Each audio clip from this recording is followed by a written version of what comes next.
যুৱনেতা ৰাতুল শৰ্মা আৰু চক্ৰধৰ বড়োৰ মহানুভৱতা।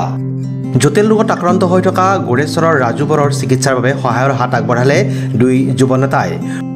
ৰাজু বড়ো গোৰেশ্বৰ পৰিষদীয় সমষ্টিৰ বৰগুলিৰ বিজেপি দলৰ এগৰাকী সক্ৰিয় তথা জ্যেষ্ঠ কাৰ্যকৰ্তা। বিজেপিৰ বৰগুলি মণ্ডলৰ এছটি মৰ্চাৰ প্ৰাক্তন সাধাৰণ সম্পাদক তথা বৰ্তমান 227 নম্বৰ বুথৰ সাধাৰণ সম্পাদকৰ দায়িত্বত আছে ৰাজু বড়ো। আৰ্থিক অভাৱৰ বাবে উন্নত চিকিৎসাৰ পৰা বঞ্চিত হৈ দীৰ্ঘদিনে শয্যাগত হৈ আছিল ৰাজু বড়ো।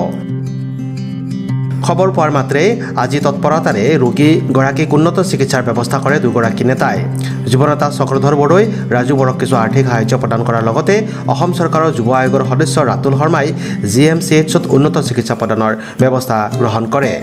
গোৰেশ্বৰ ৰাজচক্ৰৰ অন্তৰ্গত চেপাৰগাঁও চুবুৰীৰ আমাৰ বিজেপি দলৰ এজন সক্ৰিয় কৰ্মী ৰাজু বড়ো ডাঙৰীয়া। তেখেত বহুদিন আগৰ পৰাই এক জটিল ৰোগত আক্ৰান্ত হৈ আছিল। তেখেতে চিকিৎসাৰ কাৰণে আৰ্থিক বহুত অভাৱত ভুগি আছিল। তেখেতে যোৱাকালি হঠাৎ তেখেতে মোক ফোন কৰিলে।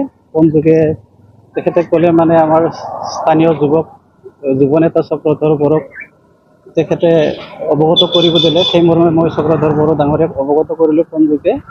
তেখেতে আজি এই চিকিৎসা কৰাত সুবিধা হোৱাৰ বাবে তেখেতক আৰ্থিকভাৱে কিছু দান আগবঢ়ায়। গতিকে তেখেতৰ সুস্বাস্থ্য কামনা কৰিছোঁ। তেখেত যাতে ভাল হৈ ঘূৰি আহে।